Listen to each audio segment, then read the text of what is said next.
Let me call the meeting of the Utility Services Board for June 1st, 2026 to order.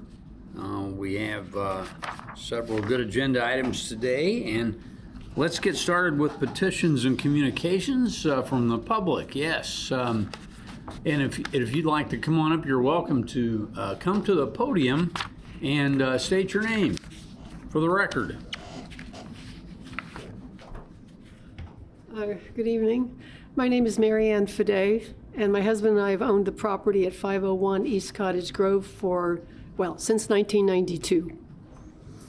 And lately, we've had this horrible flooding in the basement. I mean, like excrement and everything coming out of the commode and all that. So, I mean, we've never had that kind of issue in all these years. And so I know something has changed. I just don't know what. And I would like Dave Kerber, our property manager, to discuss what his findings, because we live in Carmel now, and Carmel Westfield. So he's been taking care of the damage and keeping me apprised of it, and sent videos. I know he sent some videos to some of you. And really, we need to do a lot of cleanup and the cleanup's been done, but the repair, damages and everything. And we need to know when we can start and what's involved, and when we can get an answer about whether or not the city is responsible for this or not. So I'll let Dave talk about it. Yeah, so I don't think I've emailed any of you directly. I've been emailing. I didn't recognize any of the names, but with this has happened now about 7 times this year. We just started taking over the property in August, so I can't speak too far before that. And they've just been smaller little backups that have been sort of under controllable. This last one on the 20th, which sort of prompted us coming in here today. We were, I sent videos to the 3 folks that we had, I can get all the names, Phil, James, and somebody else. I apologize on that. Anyways, this was more an introductory. It was recommended we come bring it up to the board here to kind of get the ball rolling, because something has changed. If it didn't happen before, and now all of a sudden it's back. And anyways, the tenants have had to move out. We had to rip the entire place apart. So there are some definite losses there. And the biggest thing for us is we want to know that moving forward, this isn't going to keep backing up the way it is. There was a gentleman that came by. Do appreciate that, in a truck, the truck with the camera on the side of it, which is awesome because it tells you what that truck is doing. But he said they weren't sure if they'd found a chunk of concrete in the storm line. They didn't know if it was fiber optic lines that had punched through the storm and somehow they were connected. They didn't know when they were out there the other day. They thought maybe there had been a water main that had been busted, which would be amazing to me because that corner has been a symphony of sump pumps for over 10 years. And maybe they did find that piece of it because now the sump pumps have all stopped since they were out last week. So I think that could be a piece of it. Somebody else when we had called in said that it could be because, the capacity of it is less because everything's being lined as opposed to replaced. And so you start factoring all these in with the new things being built. Anyways, something has changed to the point that it flooded. They've all moved out. We've had to rip the whole place apart, and we kind of want to, before we go putting it all back together, have some concrete answer as to, is somebody looking at it? Because our last few emails, we haven't heard anything back. We recognize it's just one unit. It's one house. It's not a big old building. They offered us a check valve, but to their point, check valve makes essentially the 4 units there completely inoperable when it rains. Nobody could use the water at that point because you can't. It basically just shuts the door on it. So I recognize none of you guys have answers here today, and we're just putting it on the radar. But we've got about a 2-month run here, obviously, before the next group comes in, and we just want to know that something's being done, so that we don't have this situation again. So, yeah. Go ahead, sure. So that just the facts there.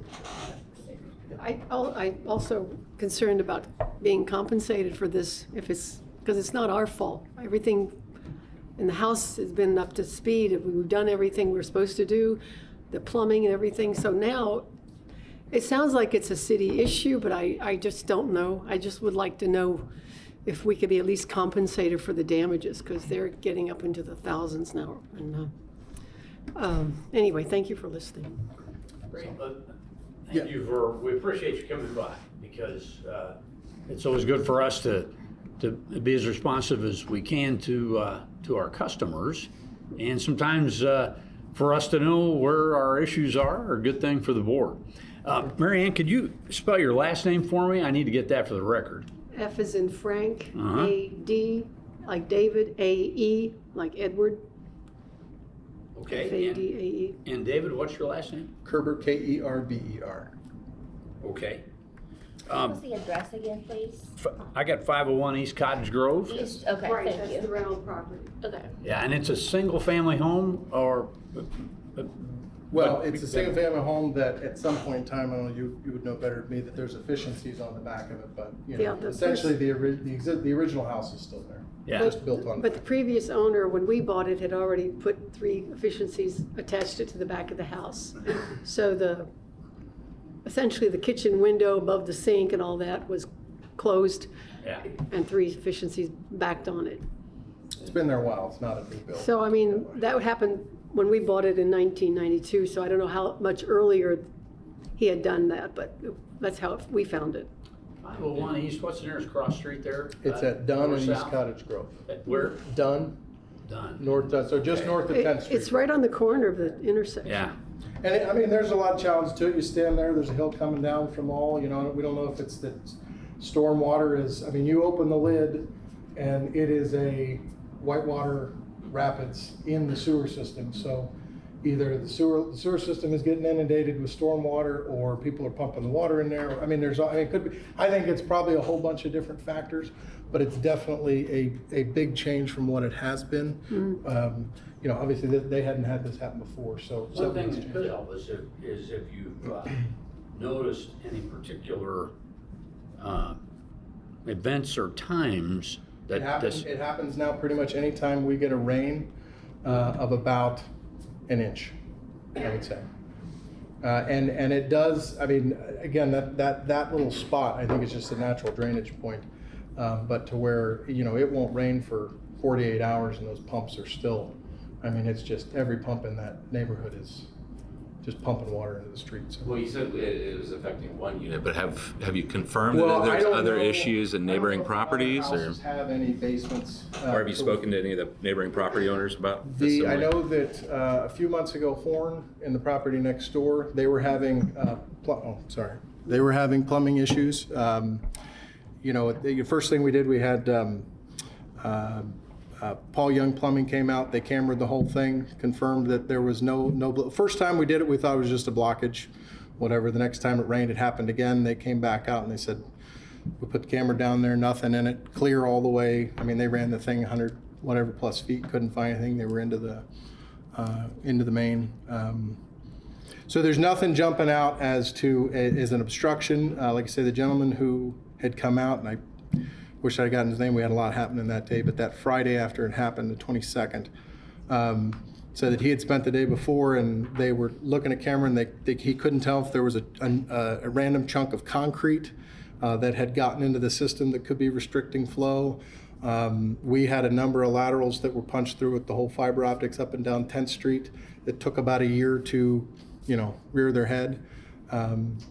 So anyway, I don't know, it could be a whole bunch of different things, and I know that they had started looking into it, we just haven't heard anything, and this rose now to the level of everybody moved out. Well, we wasn't really livable. So we just want to make sure We lost that, rent and plus the cost of repair. Yeah. so. Well, thank you both. Sure. mean- And then do we, I guess the biggest thing is, we recognize you don't have any answers today, but in Yeah. terms of moving forward to be able to understand what's happening, should we provide you information or should we reach out to somebody, or how Well, I'll would tell you we? what, since we've got your names and addresses, and what we'll do is talk with staff and make sure that we're continuing to check and figure this out. Sure. So we will guarantee we'll get back in touch, because we realize that, the cycle of things that happen, you may have new residents in August you'd like, and we like to get these things fixed We'd as, like to have it resolved before we get, that's what. Of course. Get an answer this week, this month, something, just know what to do. well, we'll do our best. You know, it's hard for me today to tell you Yeah. where we are in the schedule, but, Say Hand has all of our contact. Do you need my home address? Because that's the rental property. They've got it with Hand, so Oh, okay. they can get on our phone, so. Okay. Cool. Thank you. Thanks, guys. thanks for coming in. Yep. We appreciate it. All right. We'll get to work on it. Thank you.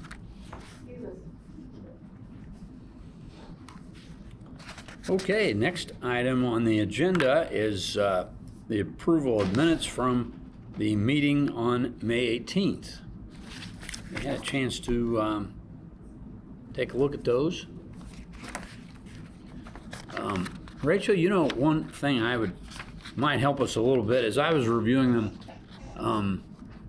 When Kevin White's presenting, we might want to put Kevin White, and even though you've got staff member, well, even if we put K in, it doesn't work. And a lot of people call me Kevin or Kurt or whatever, you know, so you might just want to, because I don't want to take credit for all of his good work.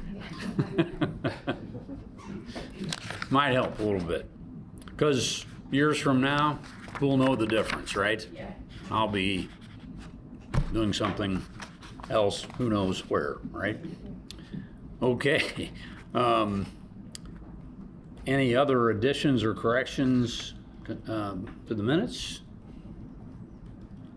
Entertain a motion to approve. I move we approve the minutes of the last meeting. Second. Been moved and seconded. All in favor say aye. Aye. Motion carries. All right. Next is standard invoices, and we've got several pages of those. Looks like our total is $619,546.79. Any questions on standard invoices for these couple of weeks? I have a curiosity. I know we paid us to have our sludge hauled, and maybe I asked this before, but where does it go?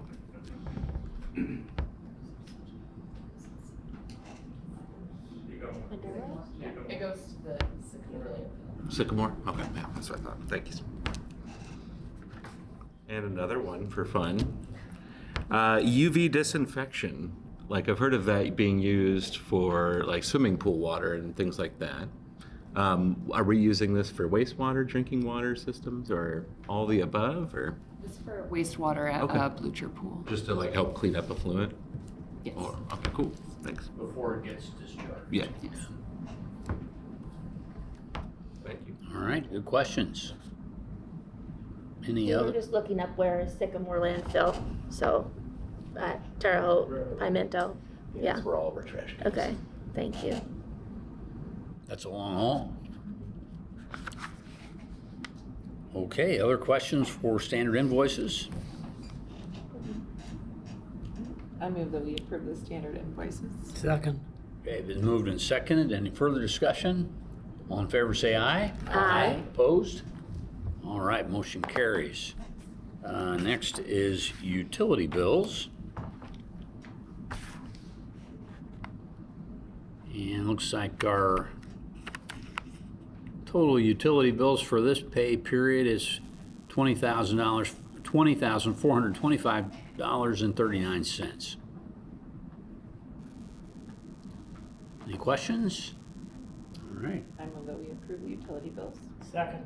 It's been moved and seconded to approve utility bills. Any other discussion? All in favor say aye. Aye. Opposed? All right, utility bills are approved. Next are wire transfers, fees and payroll in the amount of $570,367.13. I move that we approve the wire transfers. Second. All right, moved and seconded for approval. Any other discussion? All in favor say aye. Aye. Opposed? All right, the wire transfers are approved. Next is customer refunds in the amount of $984.43.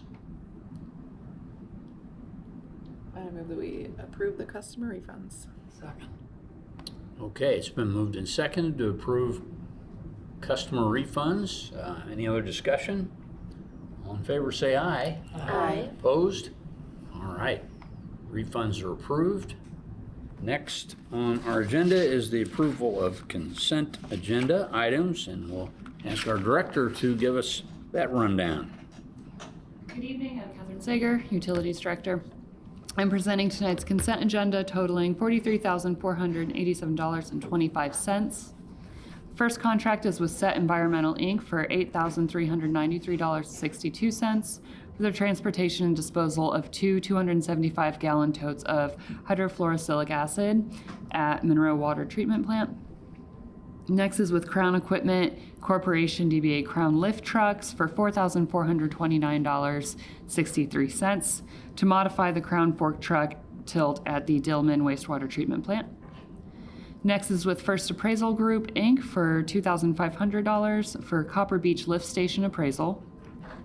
Next is with Grip Incorporated for $14,923 for TOC monitoring system at Monroe Water Treatment Plant.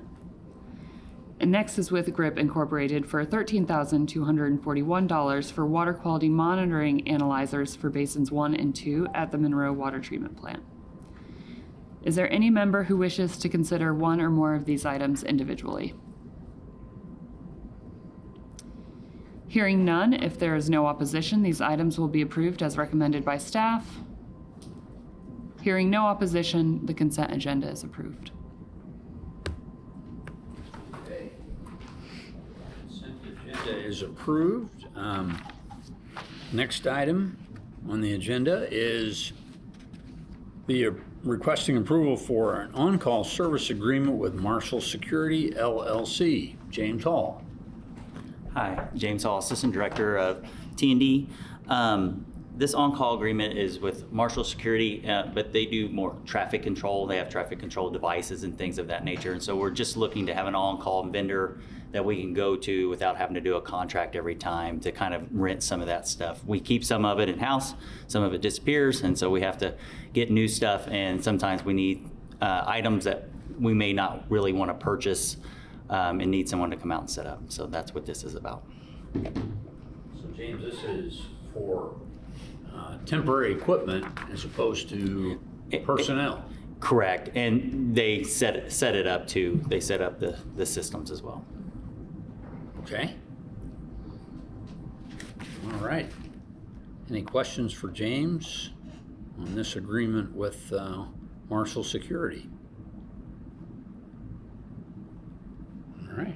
I move that we approve the contract with Marshall Security.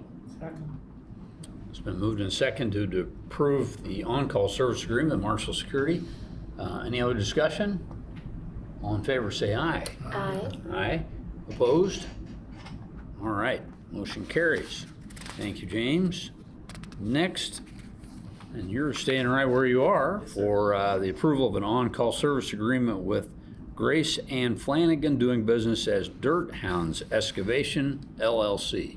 Yeah, so again, just another on-call contract to have in our kind of bailiwick of people to call to help us with hydro excavation or other digging operations that we may need in case a piece of equipment goes down or we just need extra stuff. We have at least 2 vendors, and we like to have 3 for on-call services to be able to spread that out and call as we need to. So. Okay, good. Any questions for James on this one? Okay. I move that we approve the contract with Grace Ann Flanagan. Second. Been moved and seconded. All in favor say aye. Aye. Opposed? All right, motion carries. Next is the request for approval of a service agreement with First Appraisal Group. And Chris is here to discuss that one.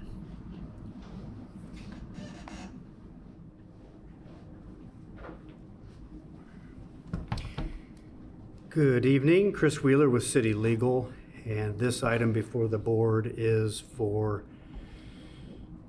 a service agreement with First Appraisal Group Incorporated, who will do appraisals of the real estate located at and around Lake Griffey and at and around Lake Lemon.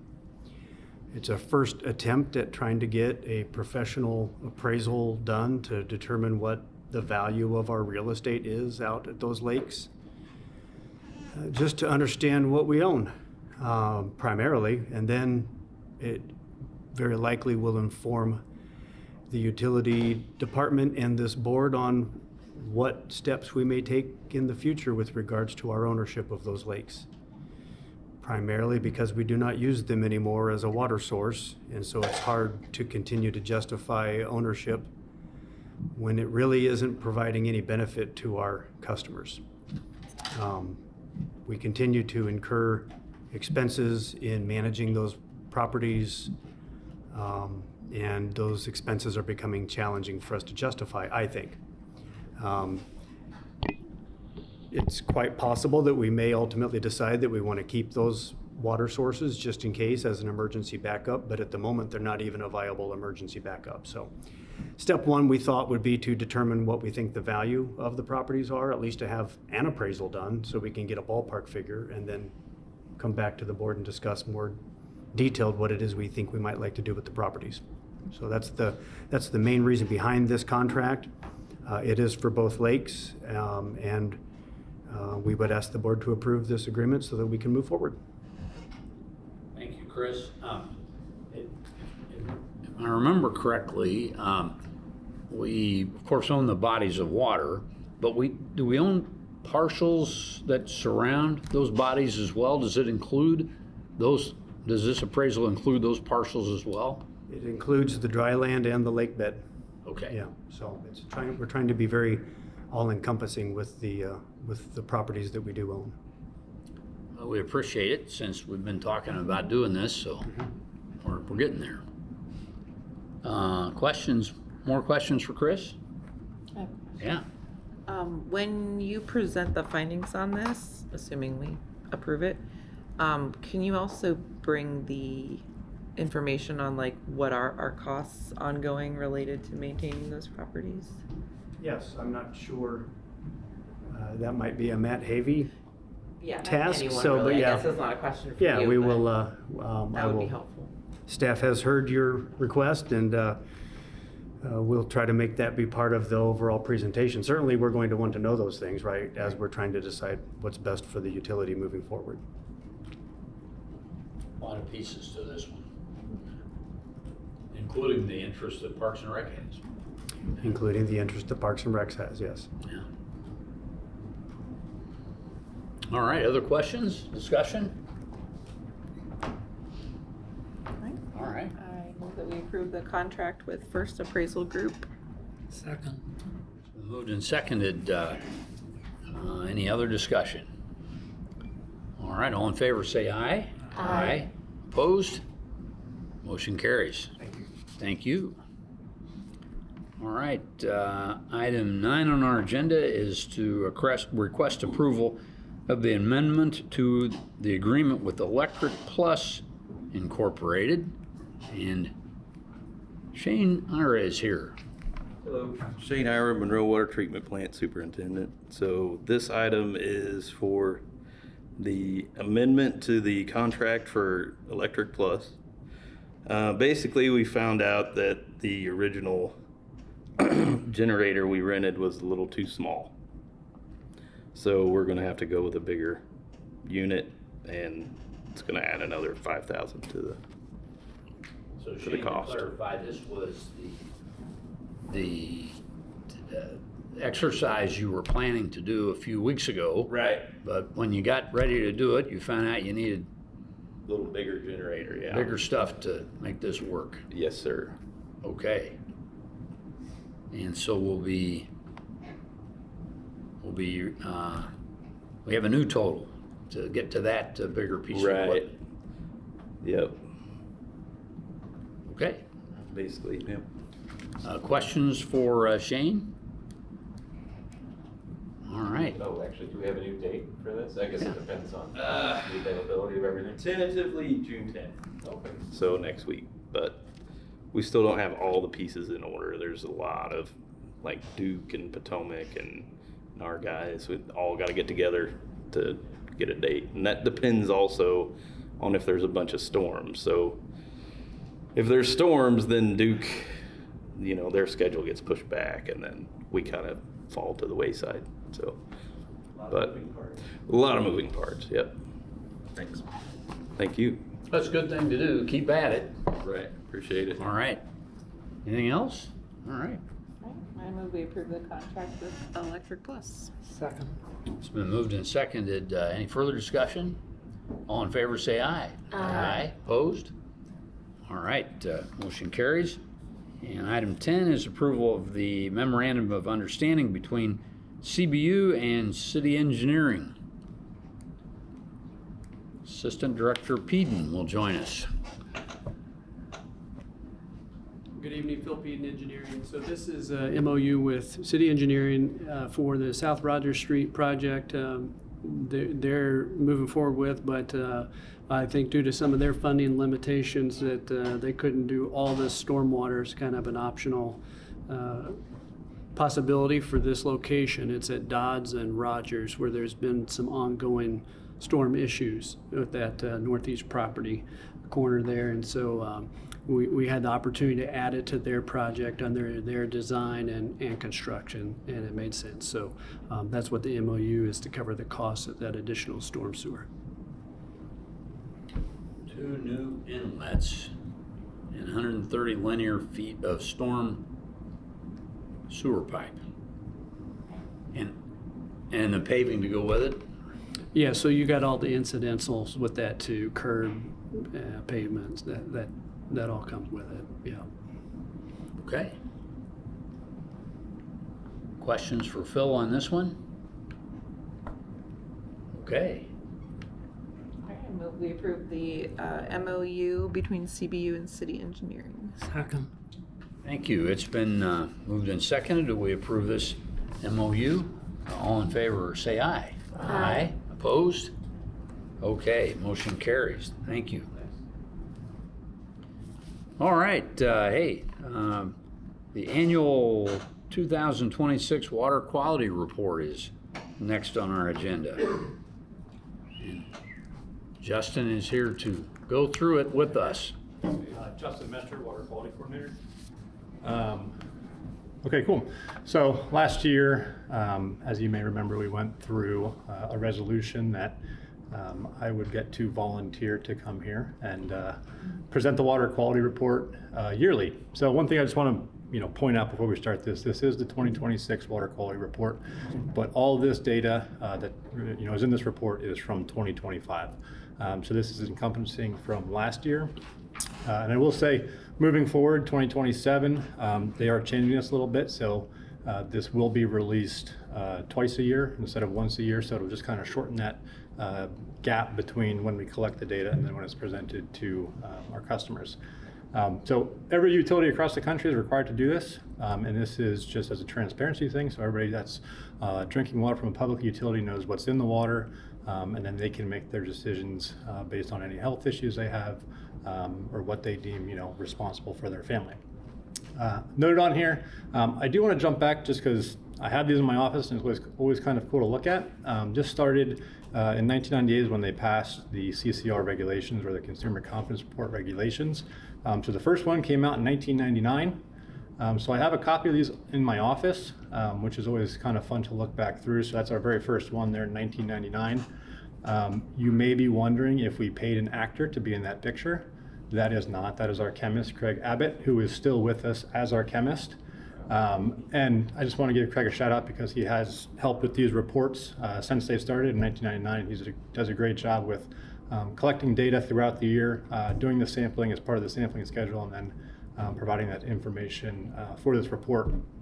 And then also on here, another cool one is 2004. You can see the picture there. That's actually when they're building the third basin, the newest sedimentation basin at the plant. So that's when that construction was starting. And then as part of the requirements, there needs to be an aspect of public notification. Now we put out press releases and social media and reach through our media friends. In the middle there, I hope you see the irony of that 2005 water quality report ad in the newspaper about our tap water with bottled water in the picture. I thought that was a good one. And then just some of the some of the other reports there from the last couple of years, since this is a yearly document. So this report is composed where we're showing anything that's measured in our water as a contaminant. If it shows up in testing, it doesn't matter if it's above or below any of the limits or the MCLs that are set by the EPA. If it shows up in testing through one of the labs we use, mostly Eurofins, they send our results directly to IDEM, so we don't get them back between that. So they're reported from the lab, and they have to go into this report. This is just the first page of the full list of all these contaminants, which is 96 contaminants currently. It changes a little bit based on if you're a surface water source or a groundwater source. Us being surface water, it's a little bit different. Then it just shows you also the schedule of what type of contaminant it is. I always thought this was a good chart because it tells you, what some health effects are, where these contaminants are coming from, and then both the MCL, which is what we use as a cutoff for violations, and then also the public health goal.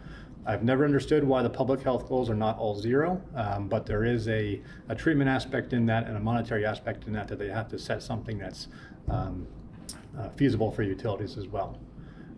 So there is, that list goes on. I have it if you want a copy, just shoot me an email, I can send that to you. It's a fun list to have, I think, but yep.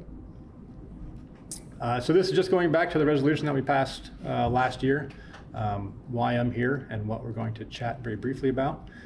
So just talk about all the contaminants that are listed, anything that deviates from the EPA maximums, which I'm here to tell you that we are within range of all the contaminants that we're detecting in our water. So there's very few changes from last year, which is a good thing because consistency in water treatment is always a positive for us. Nothing new popping up to cause issues. And then just some of the parameters set by Health and Human Services, which I think we all know is probably the fluoride we're talking about, which is why this started last year, but we will touch on that briefly. And then just very quickly at the end, just some of the stuff that we monitor looking forward to potential changes from the EPA as far as what might be regulated. I will point out last fall, if you go back and look at the Indiana code, a lot of our water regulations have been repealed from the state of Indiana, and now we are just deferring back to the EPA regulations from the federal government. So IDEM has removed a lot of that from their IAC, so we just go right from the EPA now. So some of the language in our document has changed, but that's just slight differences between what IDEM had in their language and what the EPA has. So this is the front page of our report this year. And like I said, if you went back and compare this to last year, a lot of it's very similar, especially on the right-hand side. A lot of that's just the health effects language, what populations may be concerned with different contaminants, and some information on who to contact or where to get more information online. One that I'm proud of, and Shane and his group should also be proud of, in the top left, our violations for this year is none. We didn't have any violations last year. As you may recall, the last two before that, we did have some smaller violations. One was not as small, but none from last year, which I'm very proud about. And then below that, we also put our deficiencies from our last sanitary survey. Those two are being addressed currently in the project that is ongoing at Monroe Treatment Plant. We're hoping are completed, hopefully late fall, or late summer, but I put on there in the fall for those to be completed. And then right below that is our PFAS and UCMR testing. That was also on there last year, but we had all non-detects, so we had good results there, so that has not changed. Another one I wanted to point out on the lead side on the very right, we also added on there anybody that's interested in having their water tested for lead. We added that to the CCR this year because we are now offering that as a free service to our customers. I think we talked about that briefly when I was here for a service line project, but we are still doing that. We've gone through about 100 residences so far, and we're basically a team of 2 doing it, so we're making good progress, and we just want to put that on there so people are aware of it and they can get signed up if they would like. Yes, absolutely. For the PFAS testing, this says it was based on samples collected between 2023 and 2024. Yeah. Is that like just a lag? It's when they do different size utilities throughout this testing schedule. So some of the smaller utilities. It's not going to be tested every year, maybe. Not every year for our finished drinking water, but as a utility, we are testing our source water more often just to see if we see any changes in our source water. We know that could be an issue down the road. Thank you. Yep. So then we can move on to the actual contaminant list. So this is the list that will be on the back of the water quality report. Looks very similar to the last couple of years. So I will point out the bottom there in that kind of purplish, pinkish color. That always has how many contaminants we have in our water. This says 16. You will note if you compare that, last time it said 13. Not all of these are tested yearly. That part in the middle of the radioactive contaminants, last time we tested that was in 2021. We only have to do that every 6 years because we are a surface water source. Groundwater sources do that more often. So all that data stays the same from 2021. And then if you go one more, Rachel, I just wanted to highlight really quickly, these are what has changed since last year's report. So that one on the very top there, our total coliform bacteria, that's one of the new ones that's added. Last year we collected over 1,000 samples. We had one come back positive for total coliform. And a lot of times when that happens, it can be just if when you're sampling, you get your hands on the inside of the bottle or on the lip of it. As much as you wash your hands, you're probably gonna have a little bacteria on them. A funny story, one of our sampling stations used to have a frog living in it, and it was causing us a lot of positive samples until we kind of realized that there was some organic matter in the station. So, but over 1,000 samples collected, only one positive. No violation there, but that's why it's on there this year, because we did have that one positive. Another reason that there's an additional contaminant this year, IDEM made us separate out our radium-226 and 228. It used to be just combined, and it's still on there as a combined number, but they made us separate it out this year. Atrazine came back this year. It was the first time since 2022. It's always a very low level. For atrazine, you can see it's 0.1 ppb. The threshold for testing is 0.09, so we were just barely above that. But as I said, it was there in 2022, and it was only in one of our 4 samples last year, so it's always kind of right on that line. And that one's a runoff from herbicides used in agricultural purposes. The other change is at the bottom there, lead and copper. We did do our annual sampling, or actually our triannual sampling last year. So our 90th percentile for lead and copper both changed a little bit. Our lead went from 3.3 to 5.1, so that went up a little bit. Copper dropped a little bit, but both are still well below the action level. We did have one site in our lead sampling that was above the action level, so we do have to include that on here. And that just leads us to believe that they probably have internal plumbing that's lead, as well as a lead service line, which we will be addressing moving forward. And then the other one on there, the fluoride. And as I pointed out, this is 2025, so this is when we were not feeding the fluoride. So there is a range part of this table that just is below this on the actual report, just because it doesn't all fit on one page here. So the range will say the low side is 0, because this is just all naturally occurring fluoride from last year. But I did put a note on there that we are currently feeding fluoride and have been steadily since January. So our running average right now is 0.65, so right between that 0.6, 0.7 goal that we have for fluoride. And then, yes? So the ideal goal there says 4 parts per million for fluoride, but your goal, am I reading that right? Yeah. Yeah. Is that, but that's you a- just said Yeah, you were that's looking for lower. Yeah, that's a misprint. We're gonna have to Okay. fix that. And that's why this is not our final report. So yeah, you're correct there. That's not the ideal goal for fluoride. I'll have to go back and fix that. Thank you.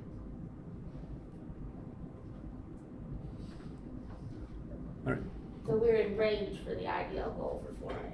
Yeah, the CDC has it right, or I think 0.7 is kind of the upper side of where they, and then the MCL has 4 there. There's a secondary MCL for fluoride at 2 parts per million as well, but 4 is the main one. But this was tested from last year, This is all from last year, yes. so it'll be a little higher now. The next one we put out will be higher, yeah. Yep. And then some of the source water monitoring we do, as I mentioned, the PFAS is part of the UCMR, but we also just monitor that. You may have seen there are some changes probably occurring with PFAS in drinking water, unfortunately.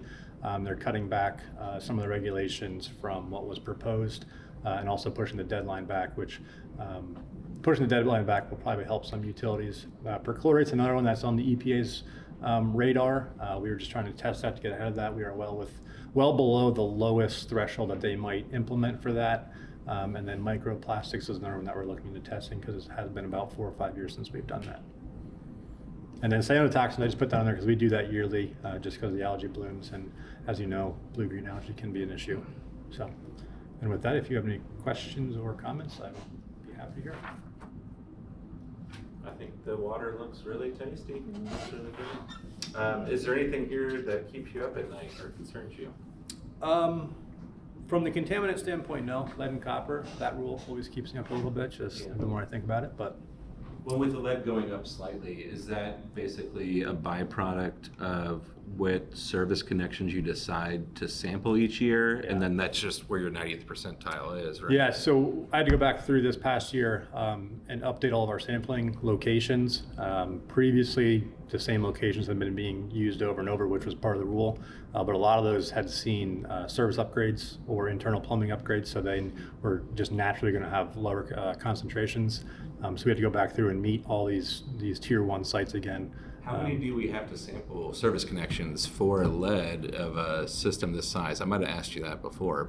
We were on a reduced monitoring, so we had to do 30 locations once every 3 years as part of this. If you're not on reduced, it's 60 every year, which next year we're actually, when the new parts of that lead and copper go into effect, we have to go back to the normal sampling. So we're going to have to go back up to 60 and then do it every 6 months for 2 years. Oh, okay. Yeah. And nice to see the disinfection byproducts pretty consistent as from last year as well. Yeah. Yeah, that's one, if you go on, IDEM has a drinking water viewer. Everybody should know this. You can go on and actually track all of our sampling that we do throughout the year for any utility. Our results always differ from theirs a little bit just because we sample more often than they require. So they use 4 samples a year and we try to do every month. Last year we missed 1 or 2 months just because of budgetary reasons, but we're back to sampling every month now. Good. Just cover a couple of notes and comments. We have the violations and deficiencies, which awesome. We have none.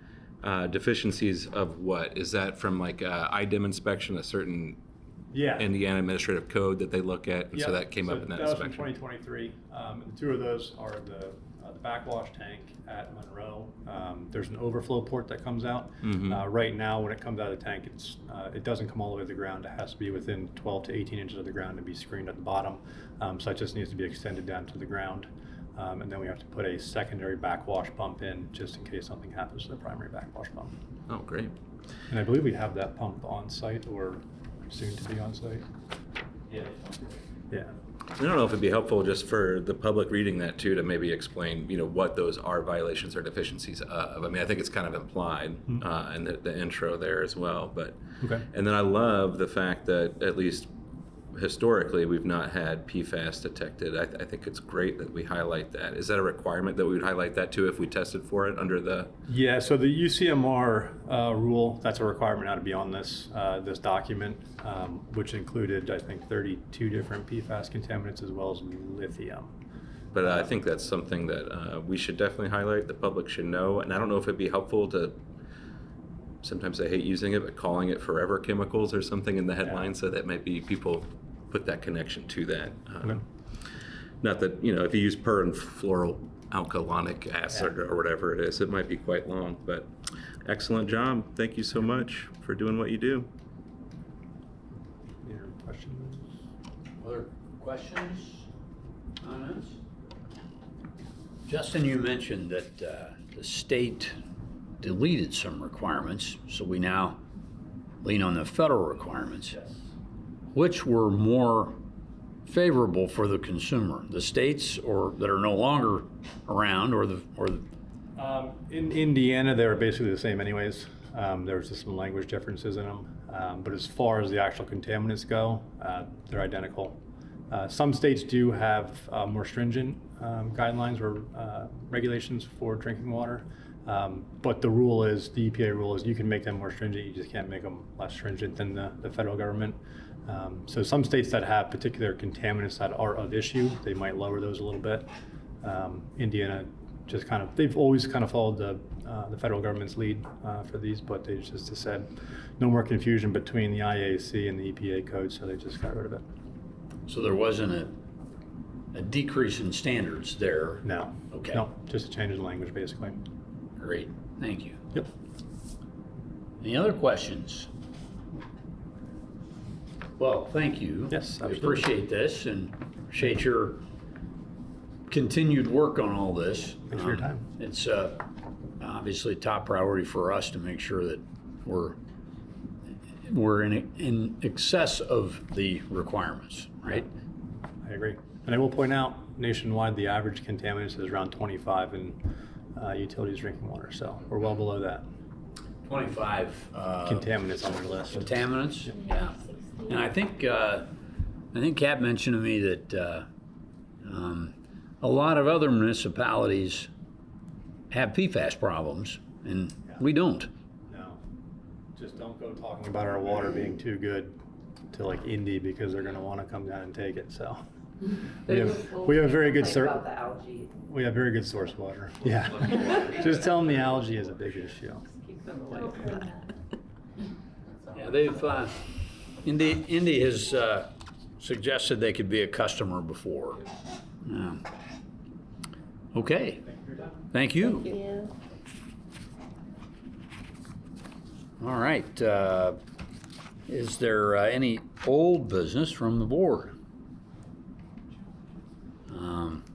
Old business from staff? Okay.